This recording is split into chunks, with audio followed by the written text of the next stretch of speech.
Oh, hi there, and welcome back to Minecraft. In this video, we're going to talk about Minecraft food. What's the best, what's the worst, and what you just want to avoid. So let's go. Okay, so let me just start off by saying that there are two separate metrics to take into account when looking into Minecraft food. The first is food points, and the second is saturation. Now we'll come back to saturation later, but food points is essentially the little drumsticks you see at the bottom of my hotbar. Now there's 10 drumsticks and 20 food points available. Each drumstick represents 2 points. Now, these foods in front of me, there's 1, 2, 3, 4, 5 different things, are all value of 1 point. So essentially, if you eat one of these items, so you've got the tropical fish, puffer fish, potato, dried kelp, and beetroot, it will give you a bonus of 1 food point, or half a little drumstick thingy. So these are essentially the worst foods you can get in terms of food points. If we move down the line a little bit, we've got these being food points of 2, so they will give you a whole nugget, or a whole drumstick. So you've got the slice of cake, the cookie, the melon slice, the poisonous potato, the raw chicken, the cod, raw mutton, raw salmon, spider eye, and sweet berries. Moving further down the line, each of these foods gives you 3 food points, which is 1.5 drumsticks. You've got the carrot, the raw beef, the raw pork chop, and the raw rabbit. So obviously these are better than these and those. But these are better than those. So you've got 4 food points each, or in other words, 2 drumsticks. You've got the apple, the chorus fruit, the golden apple, the enchanted golden apple, and the rotten flesh. Now, some of these may surprise you, but we'll come back to that in a second. Moving forward even more, food points of 5, so it's 2.5 drumsticks, baked potato, bread, cooked cod, and cooked rabbit. Then we've got 6 or 3 drumsticks, beetroot soup, cooked mutton, cooked salmon, cooked carrots, mushroom stew, and suspicious stew. All 6 food points. And then we get round here. Food points 8, that's 4 drumsticks. That's pretty good. Cooked pork chops, pumpkin pie, and steak. And then the final 2. Food points 10, so it's 5 drumsticks for rabbit stew, or 7, food points 14, 7 drumsticks for the whole cake. So that's not just one slice, that's the entire cake. That is essentially how the food points work, and this is the best thing you can eat in terms of raw food points. And likewise, these are the worst things you can eat. Okay, so now we understand what the hunger points are and how they directly affect the hunger bar. We need to talk about saturation. Now, this is a little bit more complicated, but it is easy to get your head around once you understand what it is. So basically, think of the saturation bar as a separate hunger bar above here, or anywhere you want, but let's put it there, which basically, at the start of the game, you start at full saturation, and it then gradually goes down until you get to 0, and at that point, your hunger bar starts to go down. Now, obviously, if you eat something, that food, depending on what it is, has a saturation value, and it has a food point value. Obviously, the food point value fills this bar up, the saturation fills up this bar.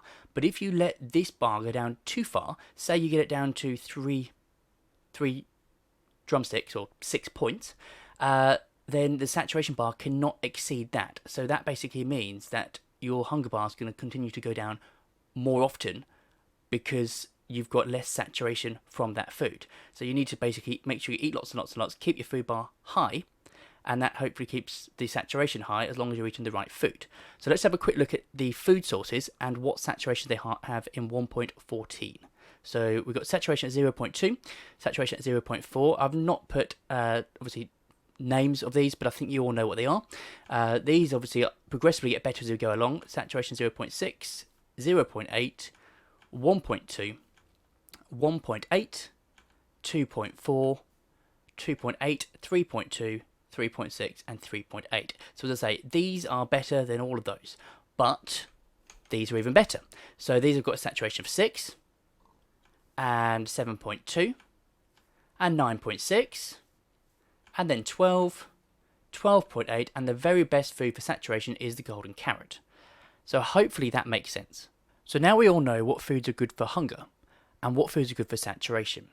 But what does it all mean, I hear you ask? Right, so we all understand that a food with a certain food value will directly affect the number of drumsticks that go up upon eating that food. And a certain saturation level will go up that level upon eating that food, obviously not exceeding the hunger bar. But what that does is brings us to nourishment. So this is the third metric, and it's a ratio of the two together. So let's just have a quick look at all the different food types and what nourishment value they have, and then explain to you which ones mean what, essentially. So these are nourishment value at 0.2. These ones at 0.6. These ones are 1.2. And then we have these ones at 1.6. And finally 2.4.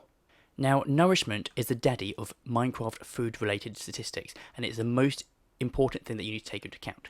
It's not as cut and dry as you might think. Some would think, okay, well, these are the highest nutritional value, so therefore I should always be eating these. But it's not quite that simple. So, basically, if you take into account the fact that the golden carrot has a saturation of 14.4, that's obviously the highest one to give you a saturation, so it's going to give you the biggest boost in this invisible bar here. But if you've only got, say, 2 drumsticks worth of food, it's not going to do anything. So you have to take into account what your hunger is when you're eating certain foods. It's why you probably should take around a varied diet. Now, the higher nutritional value foods should be eaten when the hunger bar is at its fullest. And that basically will mean that you have the longest period in between eating the next piece of food. So these are the best for high level food. So if your hunger bar is around here, these are perfect.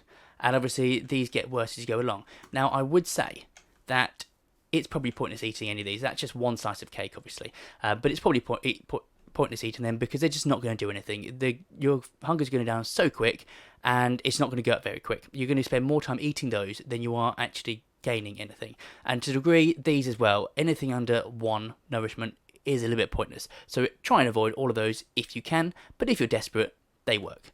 Now, these ones over here, these are pretty good. They give you a higher nutritional value than 1, so therefore it's worth eating.